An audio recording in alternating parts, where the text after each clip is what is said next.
En el Evangelio de Juan, el Señor dijo que Él iba a venir. Iba a venir por los suyos. Y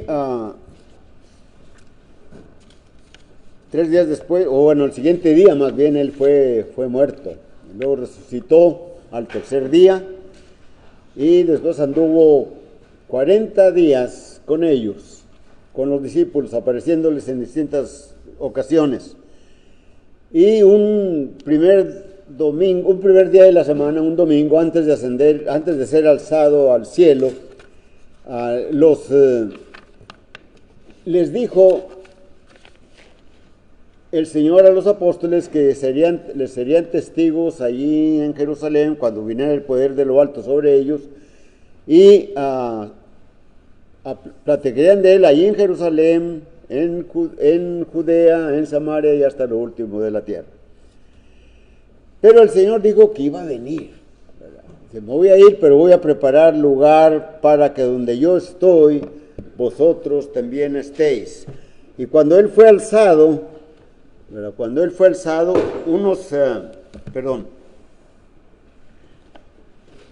Unos ángeles les dijeron a los apóstoles que estaban mirando hacia el cielo y les dijeron, varones galileos, ¿qué estáis viendo? Así como le habéis visto ir, así también Él vendrá.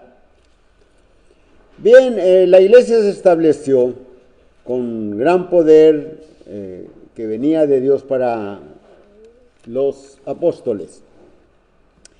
Y la iglesia creció, no solamente allí en Jerusalén, no solamente en Judea, no solamente en Samaria, sino en todo el imperio romano, en toda la tierra de aquel tiempo que era el imperio romano, que abarcaba el norte de África, abarcaba el Asia y también Europa hasta la península ibérica, ¿verdad?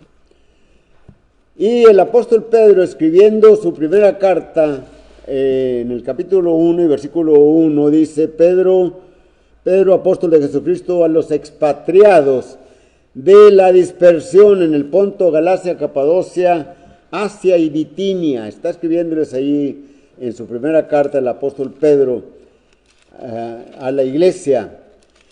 Y en su segunda carta, que vuelve a escribirles también a ellos, dice en el capítulo 3, versículo 1, segunda de Pedro 3:1, amados, esta es la segunda carta que os escribo, y en ambos despierto con exhortación vuestro limpio entendimiento. Bueno, cuando empecé esta plática, hablé del advenimiento de nuestro Señor Jesucristo. Y el tema de esta mañana es, Cristo dijo que vendría a sus discípulos. Cristo dijo que vendría a sus discípulos. Y Pedro escribe esta carta por diferentes razones, la segunda carta, pero una de las razones por las que escribe es que había algunos burladores, como lo hay en estos tiempos. Dice el versículo 3 de la segunda carta de Pedro, sabiendo primero esto, que en los postreros días vendrán burladores, andando según sus propias concupiscencias, y diciendo, burlándose, ¿dónde está el Señor? No que iba a venir, todas las cosas están igual como desde el principio. Y se burlaban de esto, ¿verdad? Cuando nosotros hablamos del Evangelio, incluso hasta en la familia, ¿verdad? Se ríen, ¿verdad? Se burlan. Muy suavecito, pero no aceptan la palabra. Pero el Señor, estos hombres, estos hermanos, ¿verdad? Decían, todo está igual. Pero en el versículo 9 de este capítulo 3, dice, el Señor no retarda su promesa como algunos la tienen por tardanza, Segunda de Pedro 3, versículo 9. Sino que es paciente para con nosotros. ¿Por qué es paciente? No queriendo que ninguno perezca, sino que todos procedan al arrepentimiento. Es paciente. Y en el versículo 15 dice, y tened entendido que la paciencia de nuestro Señor es para salvación, como también nuestro amado hermano Pablo, según la sabiduría que le ha sido dada, os ha escrito. Casi en todas sus epístolas, continúa escribiendo el apóstol Pedro, casi en todas sus epístolas, hablando en ellas de estas cosas, es decir, de que Él va a venir, de que Cristo dijo que vendría por sus discípulos, hay algunas cosas difíciles de comprender, de entender, las cuales los indoctos, ¿verdad?, tuercen, y bueno, y también los inconstantes tuercen, dice, como también las otras escrituras. El apóstol Pedro está diciendo que el apóstol Pablo escribe estas cosas que para algunas son difíciles de entender, pero no dice que no se pueden entender, hablando del advenimiento. Y dice aquí que los inconstantes y los indoctos tuercen. Y no solamente estas escrituras del Nuevo Testamento, sino las del Antiguo Testamento, también las tuercen. Y pues esto es para pensar, ¿verdad?, qué es lo que estamos, si nosotros actuamos de esta manera, cuidado, ¿verdad? Cuidado. Ya sabemos nosotros que las escrituras se pueden entender. El apóstol Pablo escribe a los Efesios y en el capítulo 3 y versículo 4 nos manda, ¿verdad?, el apóstol Pablo, ¿verdad?, dice leyendo, es decir, nos manda que leamos las escrituras, leyendo lo cual podéis entender. Aquí está lo que le estaba diciendo. No son difíciles de entender, dice el apóstol Pedro, ¿verdad?, lo que escribe Pablo. Pero leyendo, orando, podemos entenderlas. Leyendo lo cual podéis entender cuál sea mi conocimiento ahora en el misterio de Cristo.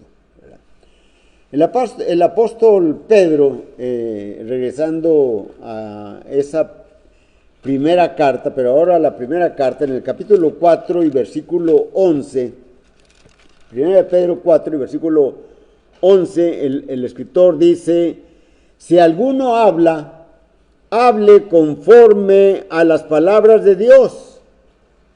Si alguno ministre conforme al poder que Dios da, para que en todo sea Dios glorificado por Jesucristo, a quien pertenecen la gloria y el imperio por los siglos de los siglos.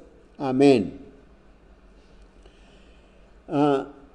El apóstol Pedro está mandando, es un mandamiento, que cuando nosotros hablemos, se refiere por supuesto que a cosas que tienen que ver con el advenimiento del Señor, con la iglesia, con la doctrina, hablemos conforme a lo que está escrito. Si alguno hable conforme a la palabra de Dios. Es decir, hable de acuerdo a la palabra de Dios. No algo que pienso, yo siento que es así, me vino una revelación, lo cual es falso, ya todo está revelado, ya tenemos aquí todo el plan de Dios en las Escrituras, ¿verdad? Así que el apóstol Pablo escribiendo a los colosenses en el capítulo 3 y versículo 17, dice la escritura: y todo lo que hacéis, sea de palabra, sea de hecho, hacedlo todo en el nombre del Señor Jesús, dando gracias a Dios Padre por medio de Él. Dando gracias a Dios Padre por medio de Jesucristo. Así que en esta mañana vamos a ver tres asuntos que tienen que ver con el advenimiento de nuestro Señor Jesucristo, cuando Él venga. Bueno, para empezar, escribe el apóstol Pablo a Timoteo, ¿verdad? La segunda carta a Timoteo, en el capítulo 3, versículos 16 y 17, y allí nos dice: toda la escritura es inspirada por Dios y útil para enseñar, para redarguir, para corregir, para instruir en justicia, con el propósito, dice, a fin de que el hombre de Dios sea enteramente preparado para toda buena obra. Y aquí pues hay mucha enseñanza, ¿verdad? En primer lugar, toda la palabra de Dios, todo lo que tenemos aquí en la Biblia es inspirado por Dios, es palabra de Dios. Algunos dicen: no, la escribieron los hombres. Sí, la escribieron los hombres, pero los hombres que fueron inspirados por Dios en lo que Dios quería que el hombre supiera respecto de cómo salvarse, respecto de todas las cosas que Dios describe desde el Génesis hasta el Apocalipsis. Y todo esto es inspirado por Dios. Bueno, aquí el apóstol Pablo le está diciendo a Timoteo que toda la palabra de Dios es inspirada por Dios. ¿Y para qué es inspirada por Dios?, pregunta Timoteo, y le dice: para enseñar. La palabra de Dios es para enseñar, es decir, es para los ignorantes, para aquellos que desconocen las verdades bíblicas acerca de la iglesia, de su organización, de su adoración, de su doctrina, de su plan de salvación. Mucha gente ignora estas cosas que son verdades de Dios. Y por eso dice el apóstol Pablo, es inspirada por Dios para enseñar acerca de la iglesia. ¿Cuál iglesia? ¿Cuál iglesia? La iglesia de Él, la iglesia de Cristo. No otras iglesias, la iglesia de Él. Él edificó su iglesia. Él dijo: edificaré mi iglesia, Mateo 16, 18. Edificaré mi iglesia. La iglesia es de Él, la iglesia es propiedad de Cristo. No, la iglesia no tiene nombre, la iglesia es propiedad de Cristo. Cristo nos compró con su sangre que derramó allí en aquella cruz cuando Él murió. ¿Se acuerdan a lo que dice el libro de los Hechos, capítulo 20 y versículo 28? Pablo está regresando de su tercer viaje misionero, está yendo hacia Jerusalén y pasa por Éfeso, pero no llega a Éfeso. Y queda allí en Mileto, y de ahí manda a llamar a los ancianos de la iglesia en Éfeso. Y vienen los ancianos y diáconos y hermanos, predicadores, maestros, vienen allí porque Pablo se va a despedir de ellos. Y da un discurso tremendo allí. Pero el punto que quiero mostrar, ¿verdad?, es en el versículo 28. Y Él les manda, dice: velad por vosotros. ¿A quiénes son vosotros? Los ancianos, porque les mandó llamar a los ancianos. Velad por vosotros, ¿verdad? Y después por el rebaño en el que el Espíritu Santo os ha puesto por obispos para apacentar la iglesia del Señor, la cual Él ganó con su sangre. Ahí está. ¿De quién es la iglesia que Él que dijo que edificaría? De Él. Y nosotros somos la iglesia. No es el local, no es un edificio, no. La iglesia la formamos todos aquellos que hemos obedecido el Evangelio. Todos aquellos. Y hay ignorancia en muchos religiosos. Hay ignorancia acerca de esto. Y por eso la escritura inspirada por Dios es útil para enseñar. Para enseñar. Es útil para enseñar la organización de la iglesia.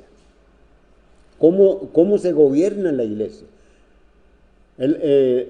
Pablo escribe a los Efesios en el capítulo 2, 20, ¿verdad? Dice, edificados sobre el fundamento de los apóstoles y profetas, siendo la principal piedra del ángulo Jesucristo mismo. Quiere decir, ¿verdad?, que la organización de la iglesia, ¿verdad?, es como está escrita ya en Primera de los Corintios, en el capítulo 12 y versículo 28, ¿verdad? Dice ahí el apóstol Pablo, Dios puso primeramente en su iglesia apóstoles, profetas, ¿verdad?, maestros, y luego sigue dando la lista, y da muchos, ¿verdad?, que después ya no van a estar. Ya no tenemos a los apóstoles porque murieron. Ya no tenemos a los profetas, ¿verdad?, porque ya toda la palabra está revelada.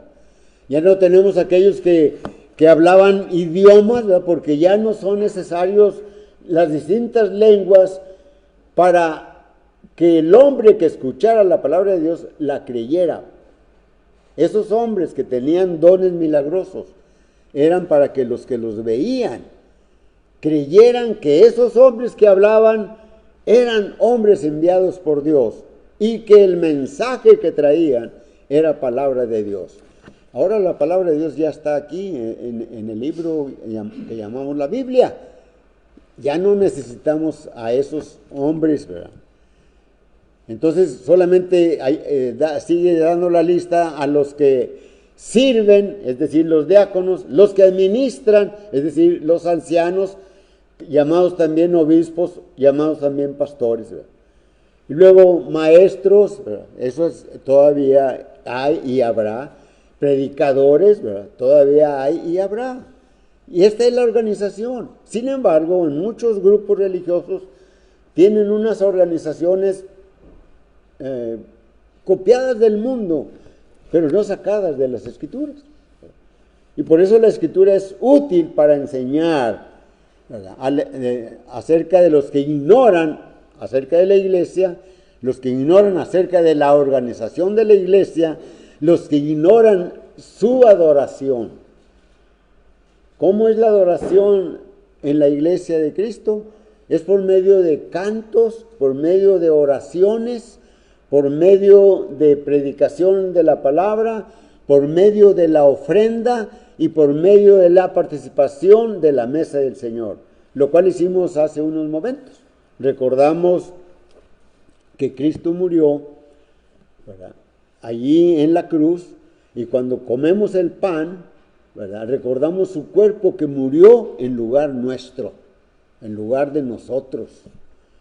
Cuando bebemos la copa, el jugo de la vid, recordamos la sangre que Él derramó para redimirnos, para rescatarnos del reino de las tinieblas y trasladarnos al reino de la luz.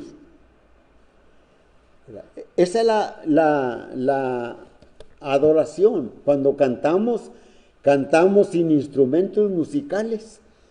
Cantamos, dicen a capela, se me muy la palabra muy elevada para mí. Es decir, no para utilizar instrumentos musicales que dicen, no, se oye bien bonito y esto y aquello, pero no es que cuando cantamos no es para agradarnos a nosotros, sino que es para agradar a Dios. Cuando participamos de la ofrenda, es lo que Dios nos ha prosperado en nuestros trabajos y que hemos recibido y que apartamos en la casa para traer de ofrenda a Dios, para que el Evangelio se siga predicando, para traer almas para la gloria y la honra del Señor. La Escritura es útil para enseñar el plan de salvación. En muchos lugares, ¿verdad?, enseñan la salvación, es nada más acepta a Cristo, di y repite esta oración y entra en mi corazón y te acepto como mi Salvador.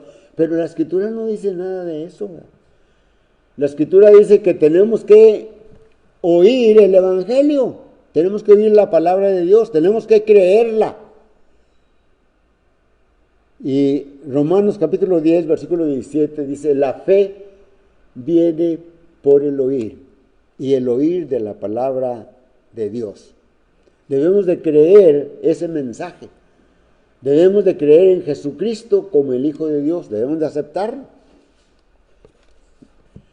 Cuando aquel tesorero de la reina de Candace venía leyendo al profeta Isaías y que lo encontró a Felipe, le dice, ¿entiendes lo que lees? Pues no sé de quién está hablando, si de él o de algún otro, y lo invitó a que se subiera al carro y allí, dice, le anunció el Evangelio, le predicó el Evangelio, le habló de la palabra de Dios. No dice qué cosas específicas, pero le habló del Evangelio. El Evangelio es la muerte, la sepultura y la resurrección de Jesucristo. Y no le habló del bautismo, pero dijo a aquella persona, allí hay agua, ¿qué impide que yo sea bautizado? Y Felipe le contesta, si crees de todo corazón, bien puedes. Y aquel hombre respondió, creo que Jesucristo es el Hijo de Dios. Y mandó parar el carro.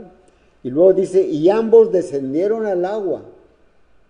Es decir, se metieron al agua, ¿verdad? Fue bautizado y luego salieron del agua. Quiere decir que la palabra bautismo, ¿verdad?, significa sepultura, significa introducir el cuerpo dentro del agua y luego salir el cuerpo. Y luego dice salieron. Y usted cuando lee el bautismo de Jesús, ¿verdad?, que no lo quería bautizar Juan el Bautista, dice entraron al agua y salieron del agua. Entonces la palabra bautismo significa eso, y ser introducido totalmente en el agua. Así que algunos dicen, no hombre, pues nomás con que te rociemos agua, ¿verdad?, o te vertamos agua, o te aspergemos agua. No, la Escritura dice, sumérgelo. ¿Sí? Así que hay ignorancia en eso, y por eso la Escritura es útil para enseñar acerca de la salvación. Hay que oír, hay que creer el mensaje, hay que creer en Jesucristo, aceptarlo como el Hijo de Dios, así como lo dijo aquel eunuco, ¿verdad? Y hay que arrepentirse, ¿verdad?, arrepentirse de los pecados y luego ser bautizado y permanecer fiel. En las reuniones, en el estudio de la palabra, en las oraciones, en cambiar nuestra conducta totalmente, y esto lo vamos a hacer a través de que vayamos adentrándonos en las Escrituras, y la Escritura nos va a cambiar la manera de que nosotros actuamos. Todos nosotros, y yo creo que todos nosotros, todos los que me estoy refiriendo a todos los que hemos sido bautizados, a lo mejor éramos, como decían en mi pueblo, malas razones, decíamos malas razones, o sea, maldiciones, ¿verdad?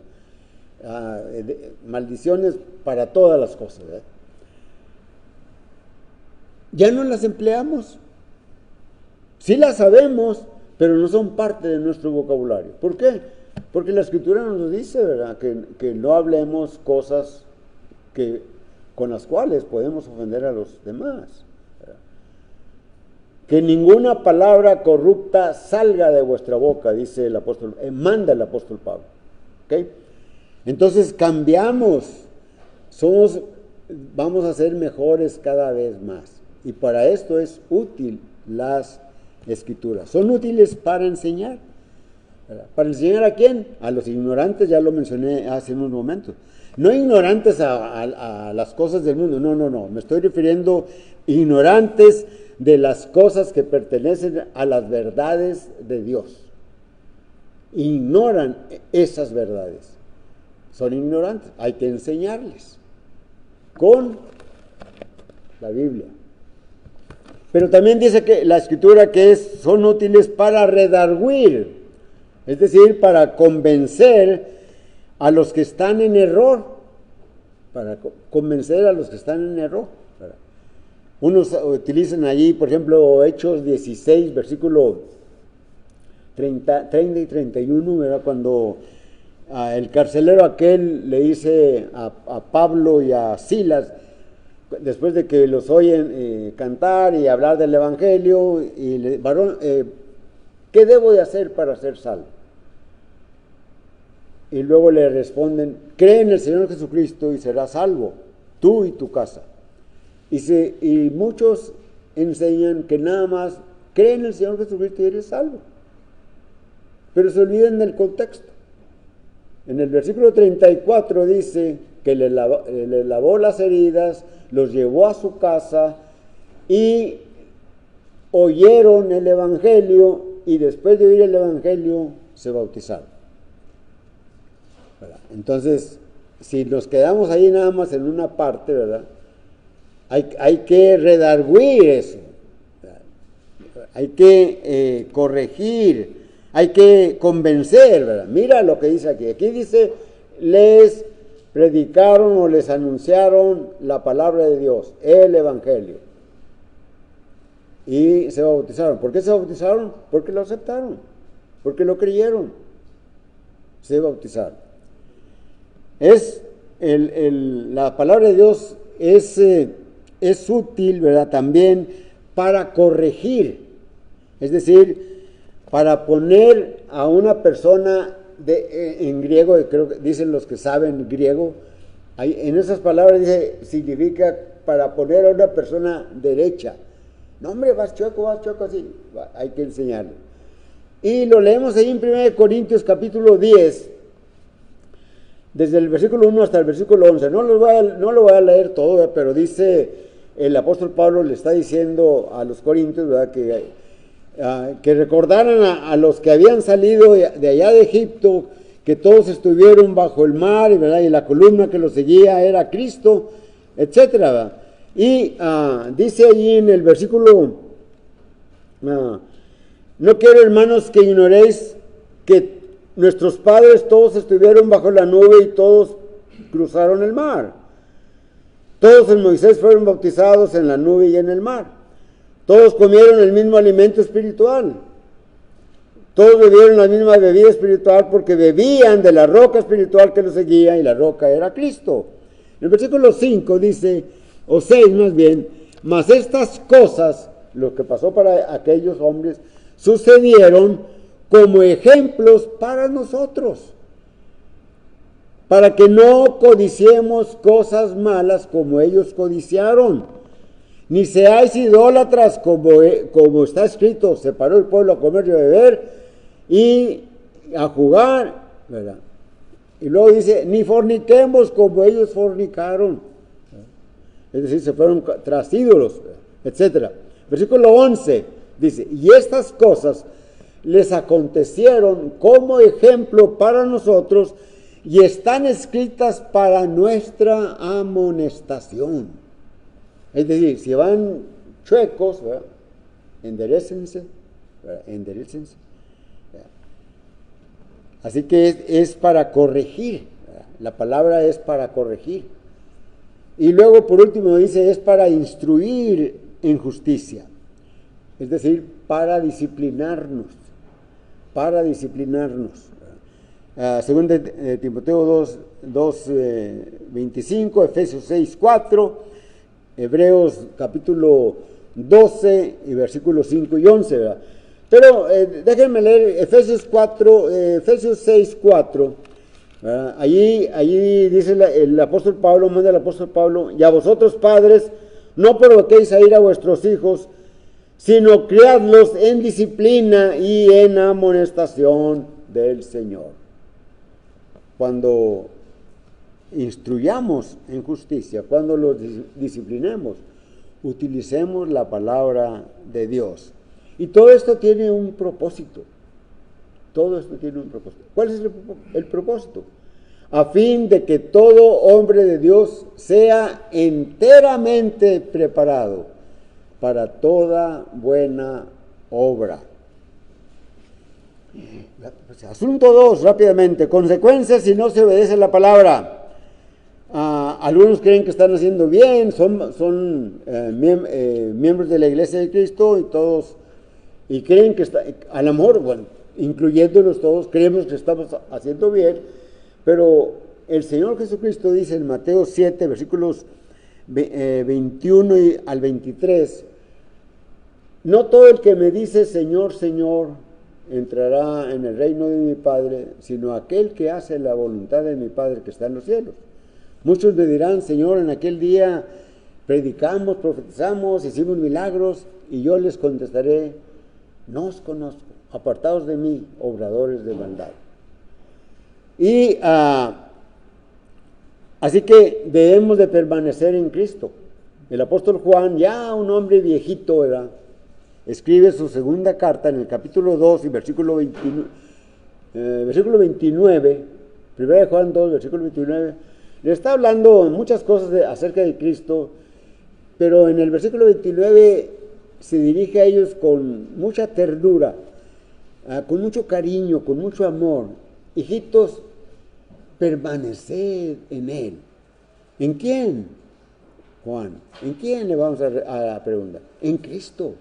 Permaneced en Él, para que cuando Él se manifieste, cuando Él venga, no os alejéis de Él avergonzados. Así que pensamos que ya estamos bien delante de Dios, pero resulta que no permanecimos en Él durante nuestra vida como cristianos. Y vamos a ser alejados de Él. Tercer punto es: sed hacedores de la palabra. Dice Santiago, el hermano del Señor, sed vosotros, no solamente que seamos oidores, no que nada más por oír el Evangelio, todo lo que está diciendo el hermano, ya con eso tengo. No, dice la Escritura, sed hacedores de la palabra. Sed hacedores de la palabra, no tan solo oidores. Tenemos que responder a la palabra. Así como el sacerdote Esdras, cuando regresó el pueblo de Judá de la esclavitud de los caldeos, regresó a la tierra prometida, a Jerusalén. Dicen en Esdras, creo que es el capítulo 7 y versículo 10, ¿verdad? Dice, Esdras preparó su corazón para inquirir la ley de Dios, para vivirla y para enseñarla, ¿verdad? Entonces, debemos de investigar, debemos de indagar, debemos de estudiar, debemos de empaparnos de la palabra de Dios, ¿verdad? Vivir lo que leímos, ¿verdad? Porque es muy fácil decir, hermano, ya no seas pecador, arrepiéntete, ¿y yo qué? ¿Verdad? Dice la Escritura, en el sermón del monte, ¿verdad?, acerca de los que actúan así, quita primero tu viga del ojo, y luego ya cuando te libraste de tu viga del ojo, entonces ve y saca aquella paja que tiene tu hermano en su propio ojo. Pero con la bigota en el ojo no trates de sacarla, primero corrige tu vida. Así que tenemos que hacer esto. El Evangelio es poder de Dios para salvación. Y el Evangelio consiste en la muerte, la sepultura y la resurrección de Jesucristo. 1 Corintios capítulo 15, versículos 1, 2, 3 y 4. ¿Cómo cumple el hombre el Evangelio? Cumple el hombre el Evangelio, creyéndolo, muriendo al pecado, siendo bautizado en las aguas del bautismo y luego salir de las aguas del bautismo. Dice, último texto que voy a mencionar es Romanos capítulo 6, versículos 3 y 4 y versículos 17 y 18. El versículo 3 y 4 dice: ¿o no sabéis que todos los que hemos sido bautizados en Cristo Jesús hemos sido bautizados en su muerte? Y luego dice: porque somos sepultados juntamente con él para muerte por el bautismo, a fin de que como Cristo resucitó de los muertos para la gloria del Padre, así también nosotros andemos en vida nueva. Versículos 17 y 18 de Romanos 6. Gracias a Dios, que aunque erais esclavos del pecado, habéis obedecido de corazón aquella forma de doctrina a la cual fuisteis también entregados. Y vinisteis a ser siervo de la justicia. Es decir, venimos a ser siervos de la palabra de Dios. La predicación es la invitación que Cristo hace al hombre para que lo acepte, para que lo obedezca, para que se arrepienta de sus pecados y venga a Jesucristo. La invitación es la predicación de la palabra, pero cantamos un himno. Cantamos un himno.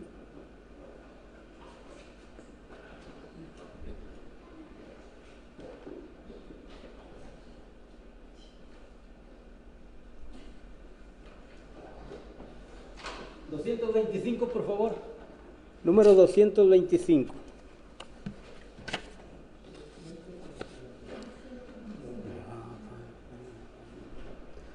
Entonemos.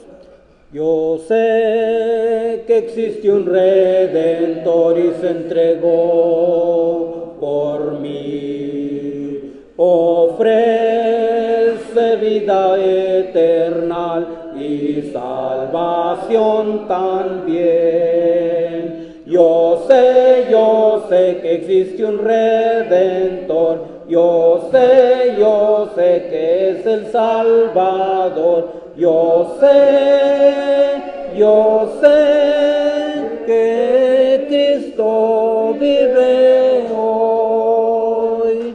Yo sé que mi Señor murió por darnos libertad. Yo sé mis culpas Él cargó, en la cruz lo demostró. Yo sé que existe un Redentor. Yo sé que es el Salvador. Yo sé que Cristo vive hoy. Yo sé que algún día vendrá, así nos prometió. Es menester servirle fiel, pues Él recompensará. Yo sé que existe un Redentor. Yo sé que es el Salvador. Yo sé que Cristo vive hoy. Vamos a orar, hermanos. Eterno y amado Padre Celestial, que moras en los cielos, santificado sea tu nombre, Señor. Sigamos dándote gracias por tu gracia, Padre Celestial, por tu amor, porque tú, Señor, nos has dado el mensaje de salvación que encontramos en tu palabra. Tu palabra, Señor, inspirada por el Espíritu Santo, Padre, para que aquellos hombres escribieran tu palabra y para que nosotros estuviéramos informados de qué es lo que debemos hacer para llegar a ti. Sabemos que algún día vendrás, Padre Celestial, lo has prometido, te esperamos, Padre Celestial, no sabemos cuándo, pero estamos en vigilia, estamos esperando ese regreso, Señor. Sabemos que vendrás por tu iglesia, por tu reino. Así, Padre Celestial, se seguirá predicando tu glorioso evangelio, que es el poder tuyo para la salvación a todo aquel que lo escucha y lo obedece. Gracias, Señor, por tu Hijo amado, que dio su vida por nosotros. Ahora sigue con nosotros, Padre Celestial, en el convivio que vamos a gozarnos en esta tarde, y así, Señor, seguir alabando tu nombre. Todo te lo pidamos y te damos gracias en el nombre de Cristo. Amén. Amén.